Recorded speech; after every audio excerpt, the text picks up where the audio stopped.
Salut Mathilde, Salut Stéphane. merci de me recevoir chez toi Merci à toi. pour le sommet de la motivation. Alors voilà, pour te retracer un peu cette histoire de sommet, c'est inspirer des jeunes entrepreneurs ou même des entrepreneurs sur une dynamique ouais, de motivationnelle et surtout trouver les leviers. Mais pour trouver les leviers, on échangeait tout à l'heure un peu en off, sur ouais, si on donne des leviers, des méthodes, sans comprendre le parcours de la personne, bon, c'est un peu comme un coup d'épée dans l'eau, ça ne sert pas à grand-chose. Et comme tu le disais très justement, ça fait donneur de leçons. Donc, pour les personnes qui ne te connaissent pas, j'aimerais que tu te présentes. On va aller voir un peu dans ton passé. Hein. Qu'est-ce qui fait qu'aujourd'hui, je viens t'interviewer parce qu'on partage un élément en commun. On est d'anciens sportifs de haut niveau. Alors toi, dans le milieu du tennis, qui est très difficile puisque tu te bats également contre toi-même, avant toute chose. Moi, dans le milieu du sport collectif, le foot, c'est un peu dilué. Mais justement, cette dynamique-là m'intéresse particulièrement. Donc, Alors, me présenter, c'est pas un exercice facile, mais je vais essayer de le faire au mieux. Alors, donc, moi, je m'appelle Mathilde Armitano. Donc, j'ai aujourd'hui 26 ans et je suis une ancienne joueuse de tennis professionnelle. ok. Et donc, ouais, moi, j'ai commencé le tennis à l'âge de 5 ans. J'étais vite très bonne, vite repérée par d'abord mon club, après le département, après la ligue, après la fédé. Et ce qui fait que, du coup, j'ai vite été prise dans une sorte d'engrenage, on va dire, avec mon père qui jouait un peu, mon grand-père aussi. Donc, voilà, c'était aussi un truc de famille. Et ce qui fait que on parlait d'identité aussi tout à l'heure, Ouais, bien sûr. que mon identité a vite été câblée à ça et intrinsèquement liée au tennis. Et donc, voilà, j'ai vite été à l'âge de 7-8 ans dans la meilleure française. Donc après, à l'âge de 10 ans, je gagnais les premiers tournois nationaux. Et donc à 12 ans, je décide avec mes parents, bien sûr, de partir m'entraîner dans le sud, à Bloris, en Pôle France. Donc voilà, c'est là où je me suis entraînée pendant 3 ans, où j'avais un entraîneur avec qui, heureusement, parce qu'à 12 ans c'est important, Bien sûr. avec qui j'étais très proche, qui était comme un mentor, un père spirituel pour Ouais. moi. Donc j'ai très bien joué là-bas, très bien passé. Et puis après, à 15 ans, le cycle naturel, c'est d'aller à l'INSEP, qui est un peu, tu connais le monde du Bien sport, sûr. un peu la mecque, on va dire, La Mecque, exactement. du sport français. Et donc, moi j'étais là, ouais, trop bien, je vais aller à l'INSEP. Et en fait, j'arrive là-bas et c'est un peu la désillusion. Moi qui étais dans mon petit cocon, dans le sud, avec avec le soleil et tout ça, là je me retrouve à l'INSEP. Il fait gris, ok, c'est cool, on est avec les meilleurs sportifs, mais moi, j'ai plus mon entraîneur avec qui j'avais créé un lien fort. Je me retrouve avec un entraîneur avec qui ça passe pas, je sens qu'il croit pas en moi, etc. Et voilà, bon, je me dis, bon. L'appartenance, en fait, se dilate complètement, en fait. Ouais, Hein. Se dilue complètement. C'est ça. Et surtout, je me rends compte aussi à quel point est-ce qu'on est en tant que sportif, et peut-être encore plus en France, je pense, on est tellement vite mis sur un piédestal et derrière, on est tellement vite mis dans le fossé, on va dire. Et je me retrouve en l'espace de 6 mois sans résultat. Ouais. Et les gens de la Fédé qui avant étaient tout le temps derrière moi, là, ils disent à peine bonjour, tu vois. Donc, Grosse désillusion. donc pas facile à vivre. Espèce de polarité adulée c'est ça. et rejetée complètement. Ouais. C'est ça. Mais ça m'a fait du bien, hein, bien sûr. C'est Steve Jobs qui disait que le médicament était difficile, mais le patient en avait besoin, tu vois, un truc comme ça.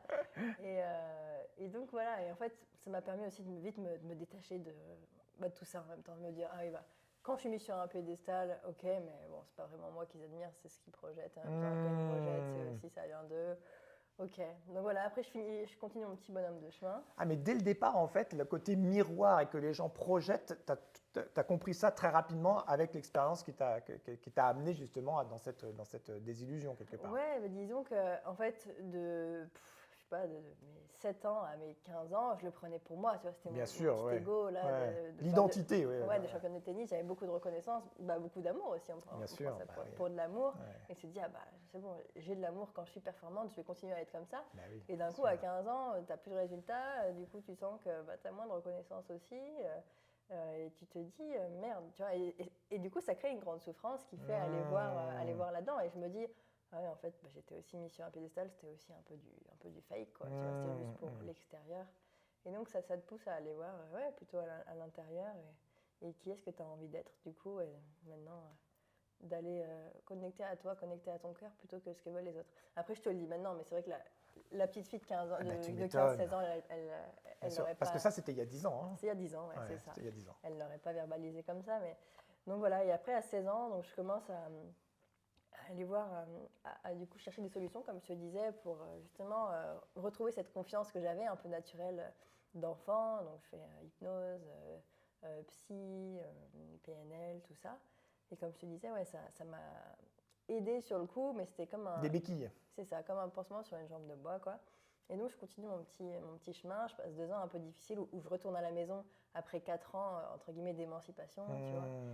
Et donc, voilà, c'est un peu difficile, on va dire. En plus, j'avais eu mon bac à 16 ans à l'INSEP, ça aussi c'était une année difficile où j'avais vraiment charbonné pour avoir mon bac. Et puis là, en fait, je me retrouve plus rien, parce que toute ma vie, j'étais assez bonne pour, on va dire, cerner l'attente de l'autre et y répondre. C'est pour ça que j'étais bonne à l'école aussi. Oui, bien sûr. Et du coup, à 16 ans, tu arrives, tu te dis, maintenant, tu n'as plus le chemin tout tracé, tu vois. Parce que l'école, tu es en première, tu vas en seconde, tu n'as pas trop le choix. Enfin, tu es en seconde, plutôt tu es en première. Et tu n'as pas trop le choix. Alors que là, du coup, maintenant, qu'est-ce que je fais ? Et donc, je décide de profiter de ces 2 ans pour... Mais du coup, tu arrêtes le sport de haut niveau ou tu continues ? Non, je continue toujours le tennis, bien sûr, ouais. Là-bas, ça faisait partie de moi encore, bien fort. Mais j'arrête les études, je me dis, je ne vais pas continuer, je profite de mes 2 ans d'avance que j'avais eus et pour vraiment me concentrer que sur le tennis. Et en fait, ça ne me sert pas trop parce que je me suis rendu compte que aussi, les études, ça me faisait aussi un socle qui est important en tant que sportif. Donc parfois, quand on se concentre que sur notre sport, ok, c'est bien, tu as plus d'énergie, mais tu as aussi plus de pression en même temps. Et tu es un peu dans ton truc, là, renfermé sur toi-même. Et donc, à 18 ans, je décide avec mon père plutôt, de faire une école de commerce. Voilà, c'était assez large, et puis donc je fais ça. Et donc, en parallèle. Et puis, donc, je continue ce chemin-là. Je retourne dans le sud, parce que quand même, j'étais attachée au sud. Et puis, là, voilà, ça repart un petit peu, on va dire. Je gagne un premier tournoi professionnel, un 10 000 $, ça s'appelle à l'époque. Et puis, mais bon, je sens toujours que le blocage est encore là, quoi, que je ne suis pas complètement... Il y a quelque chose qui s'est soit cassé, soit révélé et qui n'est pas juste, en fait. Hein. Qui bloque.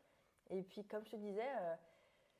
je tombe après sur Facebook, sur une pub d'un gars qui s'appelle Pierre David et qui parle de dépolarisation. Et puis je me dis, waouh, ça a l'air vraiment différent de ce que j'ai pu faire.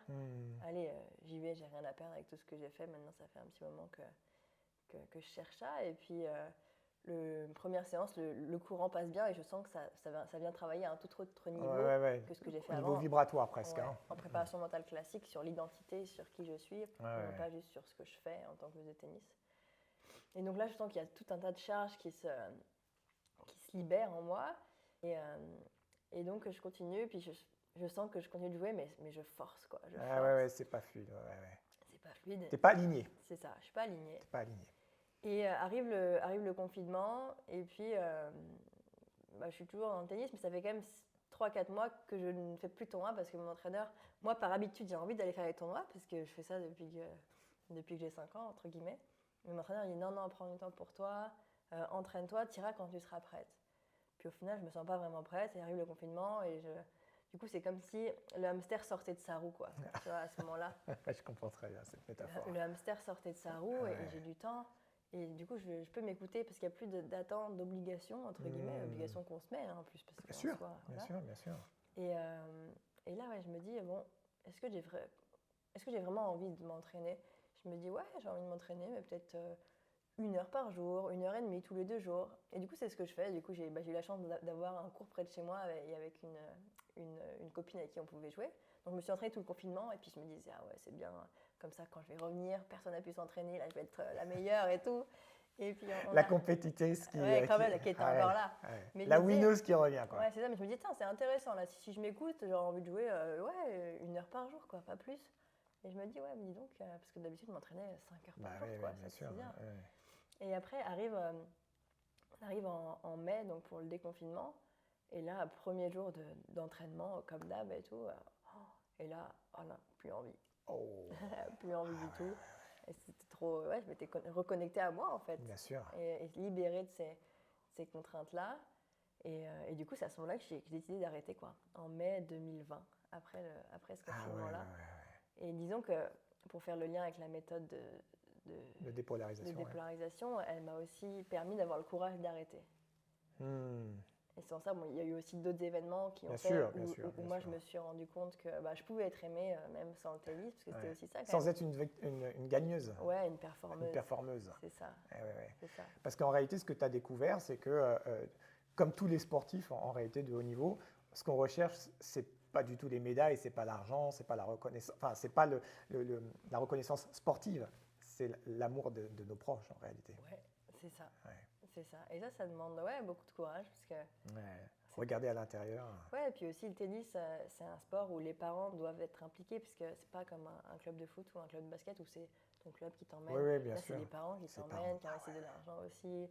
Et qui aussi retirent une certaine fierté de ce que tu fais. Et donc, c'était aller lâcher ça. Et même moi, c'était une sorte de saut dans le vide, quoi. Ouais, sortir du contexte identitaire, tu l'as très bien dit tout à l'heure, papa, ton grand-père également. C'est donc c'est le clan, l'histoire du clan, de la famille, de l'identité, et sortir de là, de se dire, non, moi en fait, j'ai plus envie en tout cas, tu vois, d'être... c'est ça. Ça doit être... c'est ça le saut dans le vide, c'est le plus difficile pour tous les êtres humains, en réalité, sortir du clan. Exactement, sortir du connu. Et d'aller, donc dire, mais qui suis-je sans le tennis? Tu vois, j'avais cette phrase-là. L'identité, bien sûr. Parce que c'est tellement, tu vois. Mais en plus, quand tu es sportif de haut niveau, que tu as un certain succès, entre guillemets, on va dire, les gens, en plus, quand tu croises des gens, ils te reconnaissent. Ils parlent de toi. Bien sûr, et puis, toi, tu as un peu rien à faire, tu réponds aux questions. Et en fait, et tu ne développes pas tout un tas de qualités comme t'intéresser à l'autre, ce que j'ai pu faire après. Mais c'est vrai que j'étais là. Où tu es un peu aussi déconnecté du monde, parce que moi je suis partie, comme je disais, à 12 ans, donc tu es déscolarisé, tu étais au CREPS, tu avais des classes de 5 personnes, où tu vois, tu es hyper privilégié en fait. Ouais, même à l'école, j'avais ce cursus un peu plus rapide. Et tu vois, tu pars à 12 ans, j'avais un téléphone portable, une carte bleue, forcément pour les tournois, tu vois. Donc tu grandis très très vite, quoi. Donc ça, c'est ton histoire passée, c'est ce qui t'a... pour qu'on comprenne les pistes que tu vas nous offrir pour rester motivé.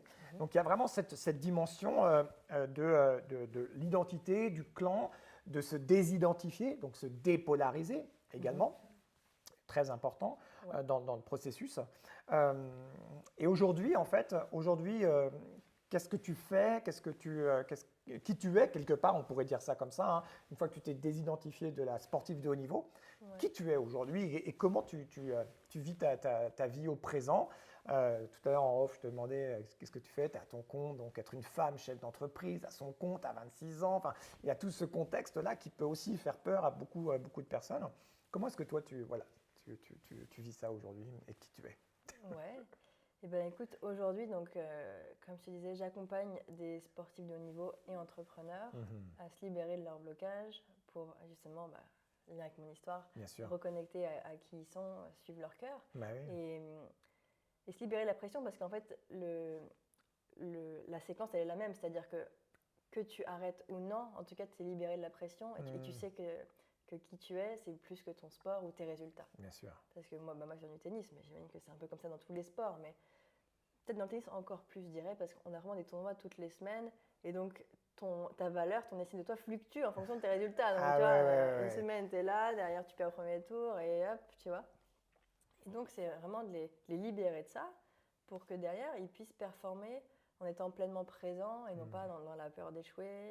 En fait, ce que tu es en train de dire, c'est que par ton expérience, aujourd'hui, je vais le retranscrire avec mes mots, parce que c'est ce que je fais aussi avec mes dirigeants, les dirigeants que j'accompagne, c'est être performant sans la pression du stress en réalité. C'est un peu ça que tu dis. C'est ça. Moi, j'appelle ça performer dans le bien-être.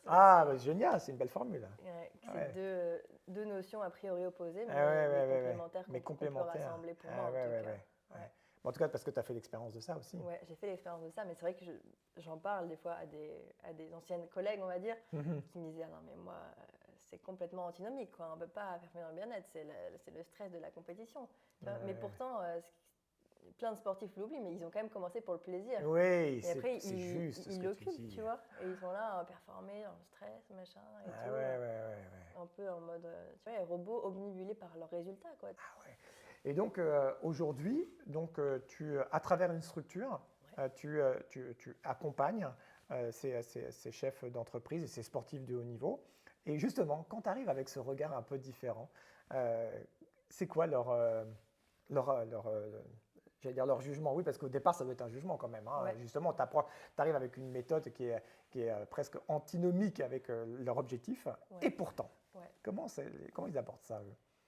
Eh ben ouais, il peut y avoir des peurs. Après, s'ils viennent, c'est qu'ils sont appelés, Oui. tu vois, et Ça, qu'il y a, je et qu'il y a comprends une très bien. certaine sensibilité là-dessus et qu'ils sont prêts. Après, évidemment, qu'il y a des peurs. Par exemple, quand on va travailler on a une méthode, donc la déployation du rêve, par exemple, où on va non pas casser le rêve, mais casser le fantasme. Et casser le fantasme que quand j'aurai la médaille, je serai heureux.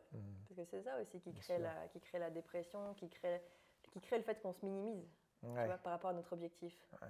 Parce qu'on fait passer l'objectif avant nous.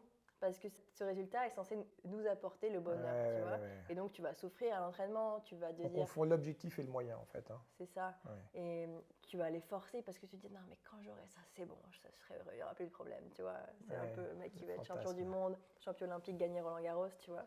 Donc, ça crée aussi beaucoup de tensions internes, beaucoup de charges émotionnelles. De crispation. Non seulement avant, parce que du coup, tu as envie de l'avoir, et du coup, ça crée aussi la peur de perdre au même degré. Et ensuite, une fois que tu l'as, c'est ce qui fait qu'il y a autant de sportifs en dépression, c'est qu'ils disent, ah merde, bah maintenant je suis champion olympique, mais maintenant, le lendemain matin, je me lève, ok, c'est cool. C'est quoi derrière? Ouais, c'est ça. Maintenant, j'ai plus de rêve, en fait.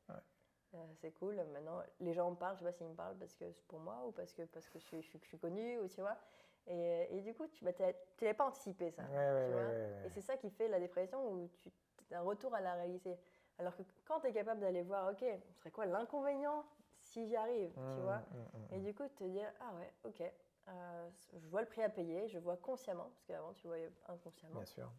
Maintenant, c'est est-ce que j'ai envie d'y aller ou pas, tu vois. Moi, pour mon cas... Est-ce que les raisons qui me poussent à atteindre cet objectif sont justes pour moi? C'est ça, en fait. Hein. Justement, on parle de motivation. Ouais. Tu viens en quelque sorte casser la motivation. Ah, ça, c'est super ce que tu dis. Ouais, tu vas casser la motivation. La motivation extérieure. Extérieure, exactement.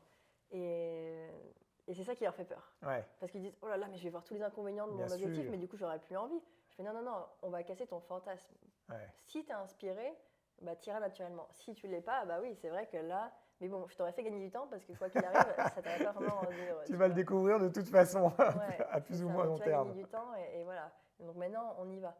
Et oui, comme je disais, on va casser la motivation extrinsèque pour se connecter justement à l'inspiration. Intrinsèque et remettre l'énergie dans le corps. Et c'est plus, je vais m'entraîner pour avoir la carotte et non pas avoir le bâton, tu vois, mais je vais m'entraîner parce que j'ai envie et ça me nourrit intrinsèquement le process en fait. J'aime ça. C'est pas je vais projeter un truc dans le futur que ça va me faire gagner en reconnaissance ou l'argent, tu vois.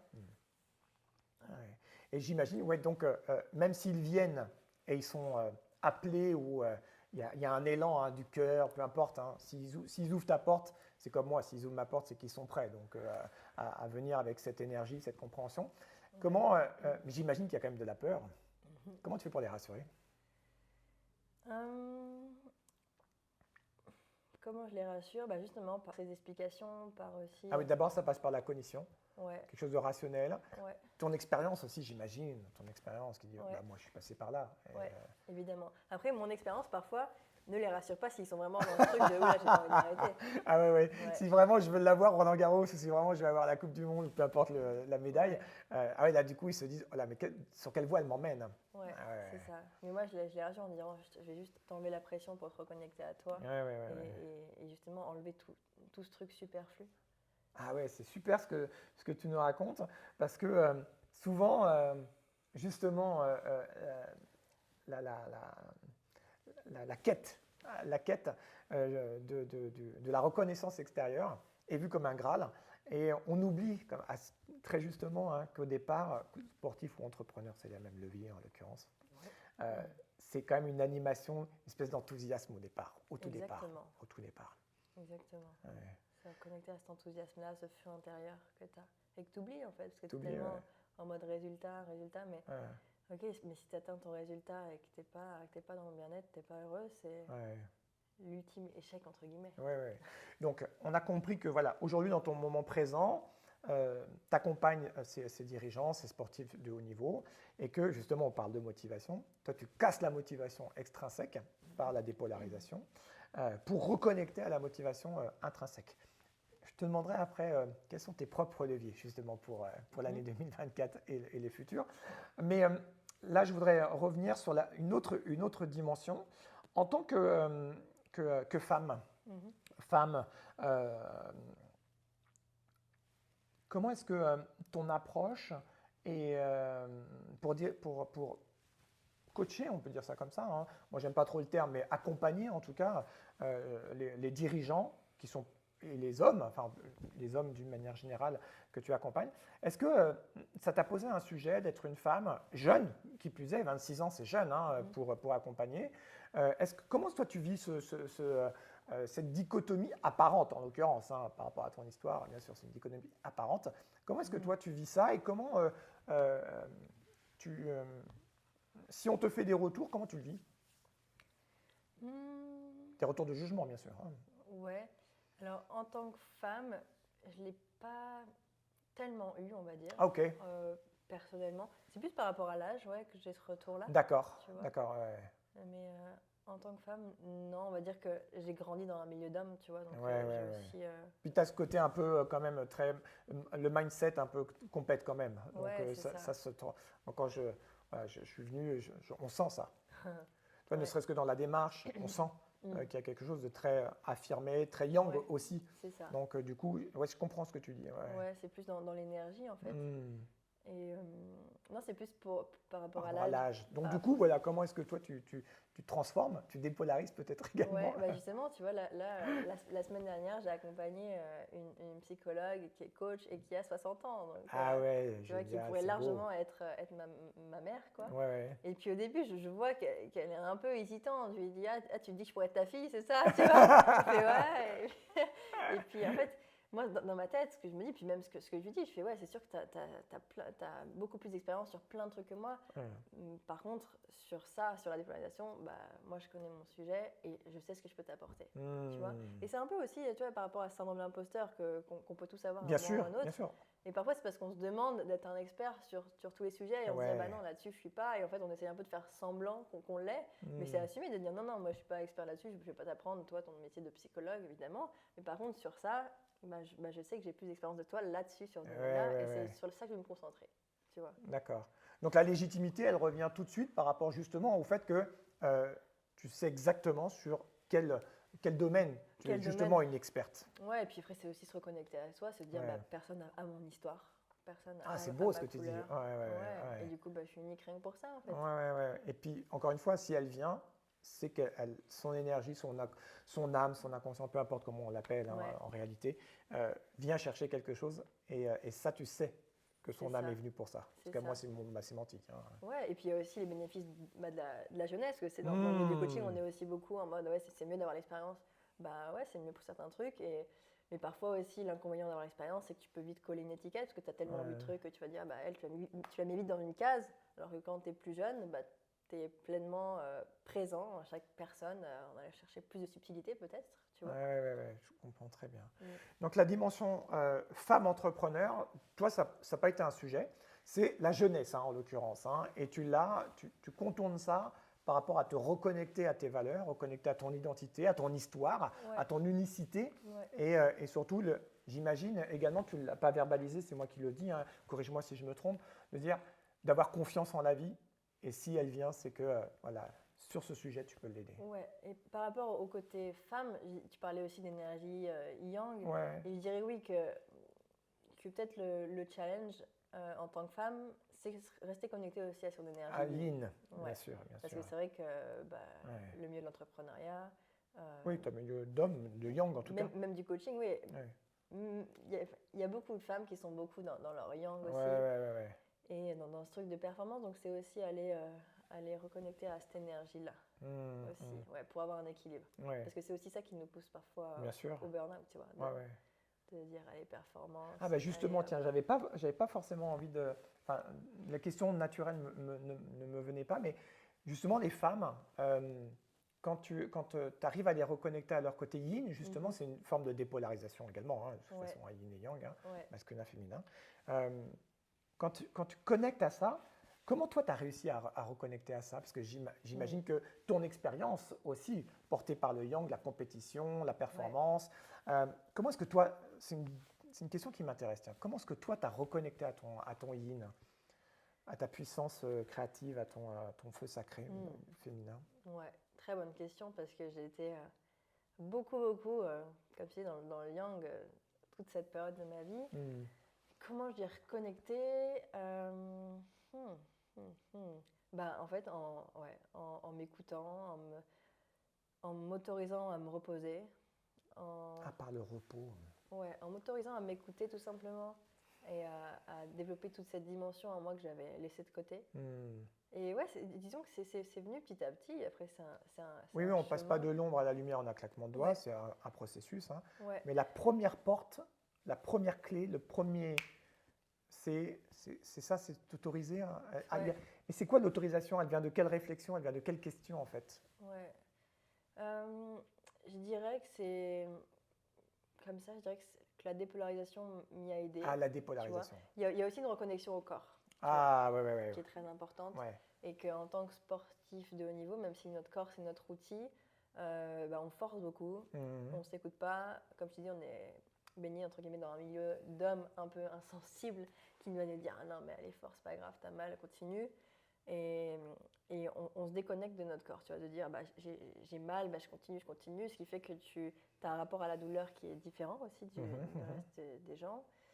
Et donc, ouais, je dirais c'est aussi passer par le corps, reconnecter à mes sensations, tu vois, d'observer mes sensations. Parce que c'est vrai que j'étais plus du tout… D'être dans le senti, en fait.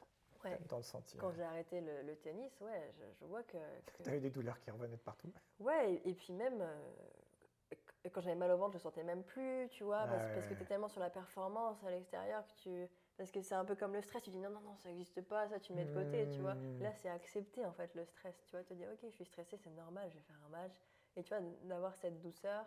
Et justement, on parlait d'embrasser les opposés, tu vois, d'embrasser toutes nos facettes, tu vois. Douceur, fermeté, quand il faut. Et donc, la dépolarisation m'a beaucoup aidée. Parce que j'étais aussi beaucoup attachée, tu vois, c'est aussi une question d'identité. Bien sûr. Beaucoup attachée au côté performant. Ouais. C'est de l'attachement, tu as raison. Ouais. Et du coup, lâcher ça. Et lâcher ça m'a permis de me connecter plus au yin, tu vois. Ah ouais. Et de me dire, ok, non, je peux me reposer, il y a aussi plein de magie à ne pas faire, quoi, tu vois. Lâcher le faire aussi, tu vois. Ouais, pour être. Être, voilà. C'est tout le travail de dépolarisation, en fait. M'a aidé aussi. D'accord, ok. Ah, merci pour cette clé, parce que j'imagine qu'il y a pas mal de femmes qui vont te regarder. Et je crois que c'est une belle clé, justement, d'être dans cette autorisation, d'être à la fois une femme et d'être chef d'entreprise, et mère, et performante, mais sous une autre forme en réalité. Dans la dépolarisation, on parle beaucoup de forme. Hein. Justement, trouver une autre forme qui te correspond par rapport à, justement, il n'y a pas qu'une seule voie. L'adage dit il n'y a pas qu'une route qui mène à Rome, c'est exactement la même chose en fait. Et tu n'es pas obligé de ressembler à un homme, entre guillemets, pour réussir dans le monde des affaires ou en tant qu'entrepreneur. C'est un beau message d'espoir. Merci beaucoup pour cette clé. Moi, ça m'émeut de t'entendre parce que je trouvais que c'est beau. C'est beau quand une jeune femme en plus, hein, se reconnecte vraiment à cette dimension de douceur. Et on sait, en tout cas moi, je suis un homme plutôt yin, hein, donc je connais très bien, je comprends très bien ce que tu dis. D'être en même temps dans sa propre douceur pour être encore plus dans la douceur avec les autres.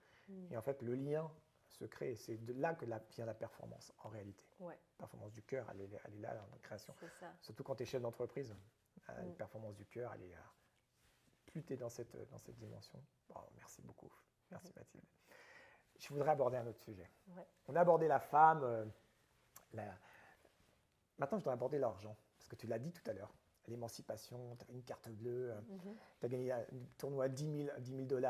Toi, c'est des sommes qui peuvent paraître quand tu n'as pas l'habitude, extraordinaire en réalité, surtout à l'âge auquel tu avais. Comment est-ce qu'aujourd'hui, l'argent, tu le gères? Quelle est ton approche par rapport à ça? Tu manages des chefs d'entreprise, donc ça veut dire que des sommes importantes, en tout cas tu peux entendre des sommes importantes, tout comme moi. Comment est-ce que tu arrives à avoir cette légitimité à gagner beaucoup d'argent, ou tu as eu peut-être, et comment, soit aujourd'hui tu en gagnes encore plus ou encore moins, et comment tu arrives à le gérer justement, émotionnellement? Bonne question, bonne question. L'argent est neutre, après c'est qu'est-ce qu'on y met derrière, tu vois, et l'entrepreneur il met aussi beaucoup de statut, tu vois, c'est la même chose que ce qu'on parlait avec les médailles. Donc les médailles du sportif sont aussi l'argent pour l'entrepreneur, le chiffre d'affaires. Est-ce que je m'identifie à mon chiffre d'affaires? Comment tu as transcendé ça alors du coup, peut-être, ou peut-être que en fait ma question elle est peut-être caduque parce qu'en fait tu n'avais pas du tout cette notion-là, toi, de transcender quelque chose justement par rapport à l'identité, l'argent, tout ça. Enfin, je sais pas comment. Parce que tu as baigné quand même relativement très tôt dedans, hein, donc comment est-ce que ça. Ouais, comment. Et peut-être qu'aujourd'hui tu as des freins par rapport à ça. Donc si tu veux si tu veux les partager, ça serait aussi intéressant, tu vois, de se dire tiens, comment est-ce que une femme, voilà, elle transcende ça, parce que c'est que de la transcendance. En réalité, on a tous des plafonds de verre, et puis de se dire comment est-ce que tu transcendes ça en termes d'argent. Ouais. Question pas facile, hein, j'entends. Mais, assez large. Attention, je vais essayer de voir sous quel angle je pourrais y aller. Bien sûr. Mais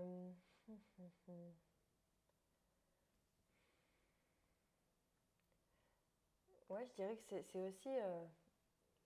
Moi, l'enjeu en tout cas que j'ai aujourd'hui, c'est, parce qu'on parlait de forme, ne pas reproduire le schéma dans lequel j'étais avec le tennis. Aujourd'hui, sous la forme d'entrepreneuriat, on allant chercher toujours plus d'argent. Et du coup, mettre l'argent au-dessus de ton bien-être. Exactement. Donc, tu vois, c'est ça mon enjeu aujourd'hui. Ah ouais, parce génial. que parfois, tu vois, par exemple, moi, c'était le tennis.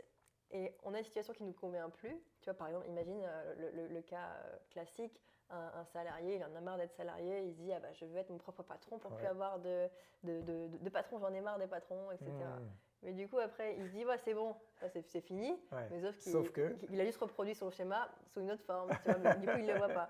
Et en fait, c'est devenu son propre patron à lui qui lui dit allez, lève-toi. Et du coup, avec les mêmes injonctions, les mêmes coup, programmes. Il se retrouve dans une prison dans son entrepreneuriat, tu vois, qui est la même. Donc moi, je dirais mon enjeu, c'est ça, tu vois. Ah oui, toi, c'est être vigilante de ne pas reproduire ça. Ah ouais, c'est super ce que tu dis. Parce que parfois, on fuit un truc parce qu'on ne le veut pas, et en fait, on se retrouve avec la même chose sous une autre forme. Parce que notre identité n'a pas évolué, tu vois. Donc je dirais que c'est ça. D'accord. Tu vois, de mettre, c'est ça, de mettre qui je suis, mon énergie, ce que j'ai envie de faire avant l'argent. Tout simplement. Et puis de faire passer ça avant, de faire passer mon énergie, de faire passer mes valeurs, mes priorités avant ça. Parce que parfois, on va se juger un petit peu, on va dire mais si je fais ça, je vais pas gagner d'argent ou quoi. Mais ça te fait plaisir, fais-le, ça te remplit. Tu vois, plutôt que de dire je vais gagner de l'argent, mais après, ça sert à quoi gagner de l'argent si ça ne te remplit pas, tu vois. Donc je dirais que c'est ça le truc. Ton enjeu. Ah super, c'est une très bonne.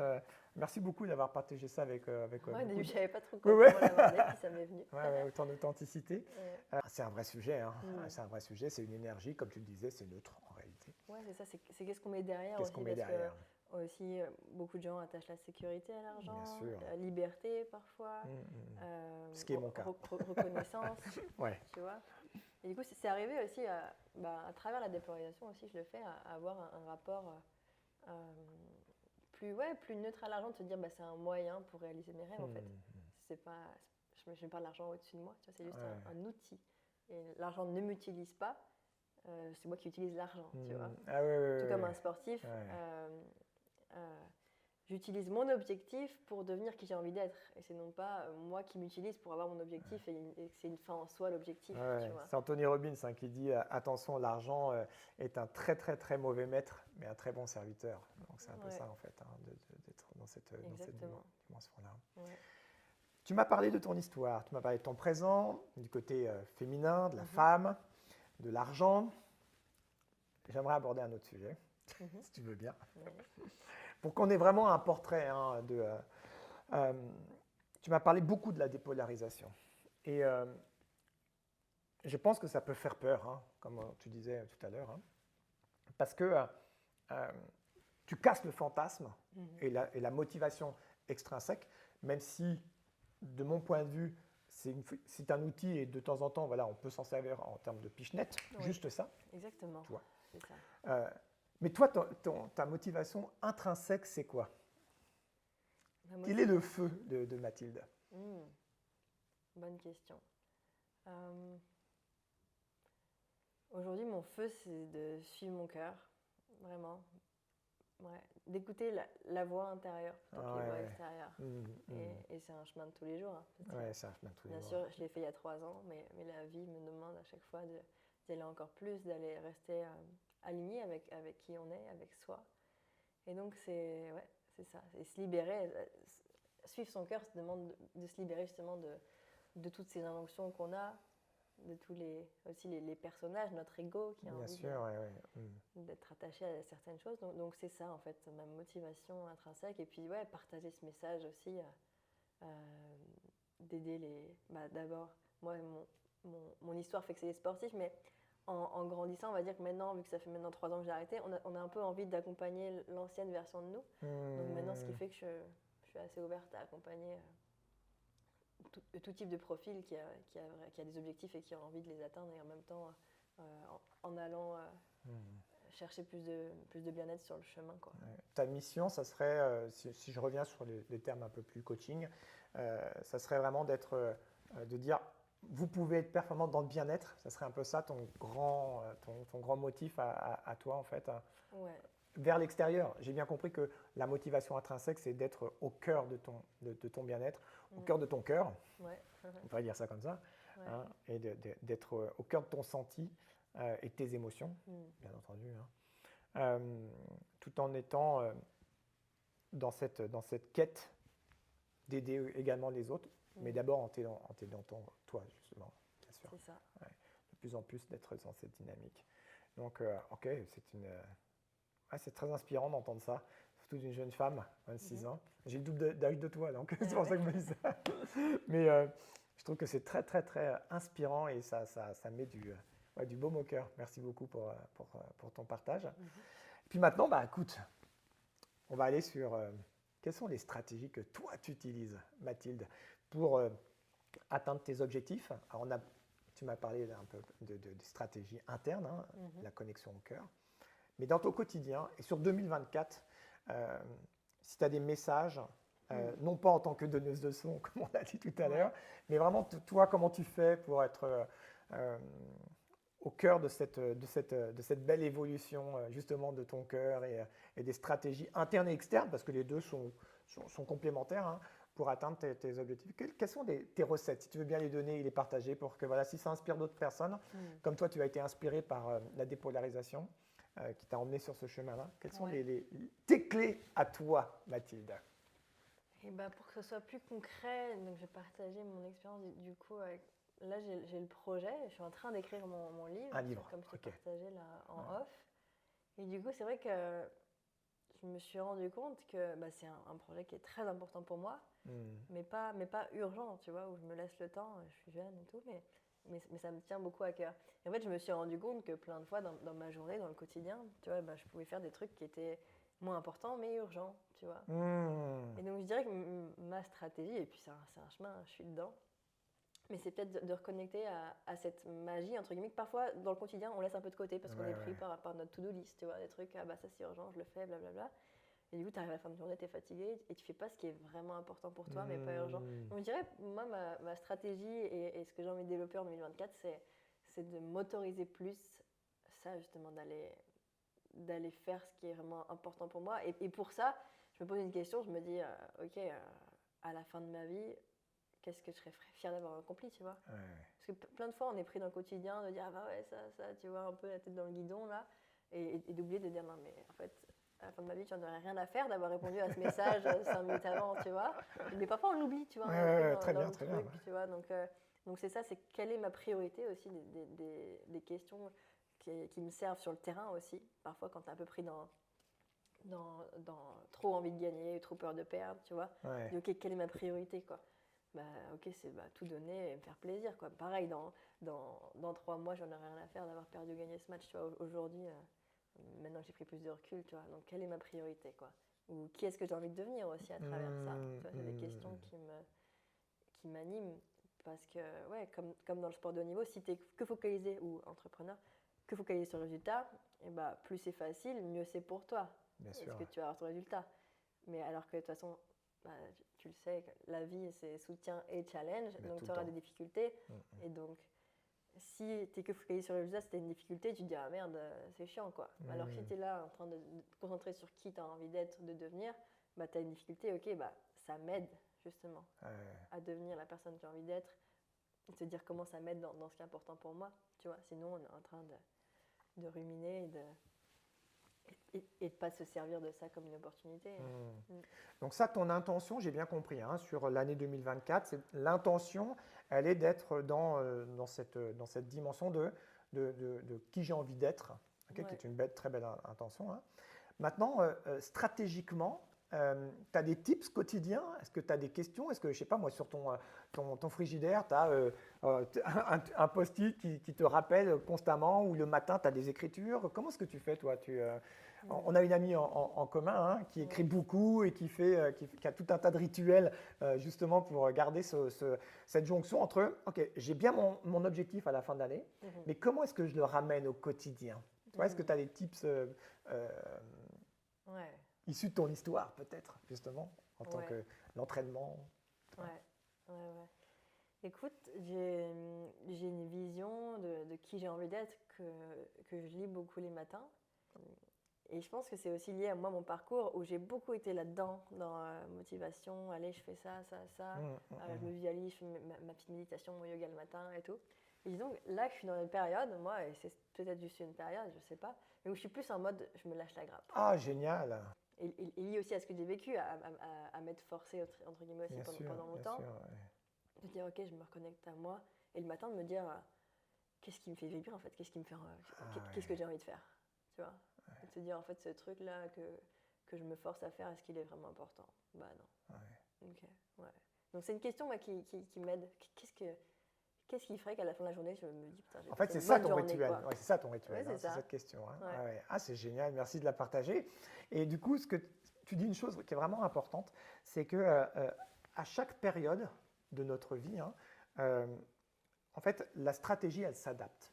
Je trouve que c'est ça qui est vraiment important, et c'est un vrai message, je trouve, hein, justement dans la motivation, c'est que ce qui marche un temps n'est pas obligé de marcher tout le temps et de reproduire systématiquement à partir du moment où, bien sûr, tu écoutes ton niveau de bien-être et tes besoins du moment. Parce qu'en réalité, derrière le niveau de bien-être, en réalité, c'est les besoins. Les besoins et les valeurs qui changent. Tu le disais tout à l'heure, on est comme un diamant, différentes facettes ont besoin d'être mises en avant et nourries. Et c'est un peu ça, en fait, ce que tu es en train de dire. C'est un super message, en réalité. Ouais, c'est ça. C'est s'autoriser à être soi et ne pas tomber. On a beaucoup ça dans le monde du coaching, hein, de l'injonction d'avoir absolument son objectif, sa vision. C'est OK aussi de ne pas avoir de vision, tu vois, et de juste d'accepter que peut-être aujourd'hui, tu es dans une phase de construction, une phase interne, tu vois, tout comme une fleur. D'abord dans la terre, tu ne la vois pas pousser. C'est pas pour autant qu'il se passe rien. C'est pas pour autant qu'il se passe rien. Et sauf que parfois, on se dit non, mais j'avance pas, je peux pas. Mais non, c'est juste une phase. Et ça nous empêche de profiter pleinement de cette phase aussi, parce qu'il y a plein de bénéfices aussi à ne pas avoir d'objectif, pas avoir de vision. Tu vois, l'objectif, tu l'as, hein, ton objectif. Oui, c'est la stratégie, en fait. C'était ça ma question. Hein. C'est vraiment la stratégie qui était ma question posée sur la stratégie, un peu en mode coaching. Genre, je fais ça, petit A, petit B, et ainsi de suite. Non, toi, tu me dis, mais là, je suis dans une phase, Steph, où ma stratégie, c'est qu'est-ce que j'ai envie de vivre et comment est-ce que j'ai envie de me sentir bien à la fin de ma journée. Ouais, c'est ça. Pour une femme qui, à l'âge de 8 ans, tapait déjà 10 000 balles par heure, avec j'imagine, une hygiène de vie très, très au cordeau, c'est sûr que c'est un beau message. Hein. Carrément. Mais ouais, tu parlais d'hygiène de vie aussi par rapport à la nourriture en tant que sportif, tu vois, où combien de fois on m'a dit faire attention et tout, poser mes aliments. Mais jamais je l'ai eu parce que ma valeur intrinsèque de je suis assez épicurienne, tu vois, de manger, bah, était au-dessus. Et en fait, combien de fois aussi on m'a dit, ah, mais quand tu vas arrêter le tennis, mais ah là là, il va falloir que tu fasses attention parce que qu'est-ce que t'es gourmande, tu vois. Et moi je me dis, ah ouais, bah merde et tout. Et en fait, maintenant je vois que je mange, enfin je me lâche la grappe aussi là-dessus. Et pour autant, je pèse moins qu'avant, tu vois. Alors qu'avant, je m'entraînais quand même énormément, tu vois. Donc c'est marrant. Les croyances des autres hein, qu'on peut prendre et créer une identité par rapport à ces injonctions et ces croyances. Donc mon message, c'est vraiment de rester connecté à ses valeurs, à soi. Tu vois, par exemple, là, je parlais de la nourriture, que le nutritionniste va me dire, bah, pèse ton aliment, machin. Mais moi, comment je mange, c'est pas ça, je parle de peser mes aliments. Je mange, je m'écoute d'abord. Je fais confiance à mon intelligence de mon corps, plutôt que, tu vois, que quelqu'un qui m'a dit, bah, tu vas manger 100 grammes de pâtes, machin. Tu vois. Et donc, c'est ça. Et quand on ne suit pas nos valeurs, de toute façon, notre intelligence, celle qui nous fait respirer, digérer pendant qu'on dort, battre notre cœur, c'est bien plus grande que l'injonction d'un autre être humain.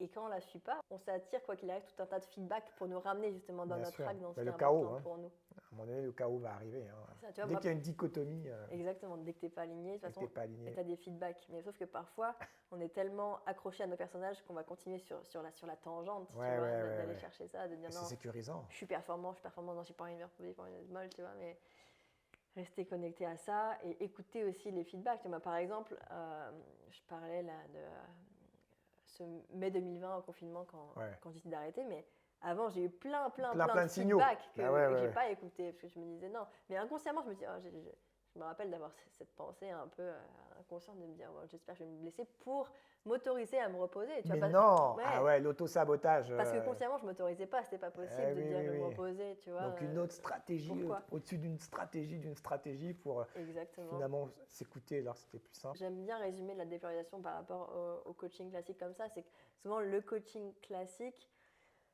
te pousse à justement mettre de la motivation, alors que le manque de motivation est juste un symptôme que tu t'écoutes pas. Que tu n'es pas aligné en tout cas. Ouais, que tu n'es pas aligné, que tu ne te respectes pas en fait. Donc du coup, parfois les coachs vont dire, ah bah tu veux ça, ok, bah on prend l'objectif et on va rajouter la motivation, des stratégies pour cacher les symptômes qui te montrent que tu n'es pas dans la bonne voie. Tu vois que ta motivation elle est uniquement extrinsèque et que tu es en plein paradoxe en fait. Exactement, donc moi ce que j'ai aimé avec la dépôt, c'est que ça te permet d'enlever toutes les couches de ce que tu n'es pas pour te reconnecter à toi. Et donc oui, justement, moi j'avais tout un tas de feedback, notamment je me rappelle je suis en train de tuer le micro. Notamment je me rappelle, on avait fait un stage physique au Maroc et puis je reviens et puis le matin je me lève et pour aucune raison, j'ai la main comme ça, comme un crochet quoi, tu vois. Et sur le coup je me dis mince, mais qu'est-ce qui s'est passé et tout. Et sur le coup je voyais pas que c'était un signe de me dire non, t'as plus envie là. T'as plus envie. Tu vois, donc, arrête consciemment. Mais du coup, c'était mon corps inconsciemment qui m'amenait des symptômes. En tout cas, j'avais mal aux jambes, j'avais les jambes qui brûlaient, tu vois. J'ai une sorte de maladie auto-immune des jambes. J'aime bien cette phrase qui dit, je crois que c'est Nicolas Proupin qui l'a aussi reprise, elle doit venir des dieux grecs ou quelque chose comme ça, qui dit toute structure qui ne suit pas sa raison d'être s'autodétruit. Et donc là, mes jambes s'autodétruisaient, tu vois, parce que moi, la tête ne voulait pas arrêter, mais du coup, le corps envoyait tout un tas de feedback. C'est ce que dit John DiMartini, qu'on évoquait tout à l'heure en off. Incurable, c'est-à-dire curable de l'intérieur. Ouais, c'est ça. Tu vois ? Exactement. Et symptôme, c'est le symptôme. Exactement. Ouais. Mais écoute, je crois que là, il y a quand même énormément de clés, justement, sur comment... moi, c'est ce que j'appelle la motivation intelligente. Tu vois, sortir des dictats extérieurs extrinsèques pour revenir sur quelque chose de beaucoup plus aligné, intrinsèque. Et voilà, utiliser intelligemment ces deux leviers. Il y en a même un troisième en réalité. Mais voilà, pour que les gens puissent se reconnecter et être plus épanouis, être plus dans la joie que dans le plaisir. Merci Mathilde d'avoir partagé avec autant d'authenticité des questions qui ne sont pas forcément faciles, et puis un peu d'intimité également. Merci beaucoup d'avoir joué le jeu. Et écoute, très certainement, je reviendrai pour voir la suite, notamment de ton livre. Comment ça se passe, cette écriture. Avec plaisir. Ah, génial. Merci Mathilde. Merci de m'avoir invité.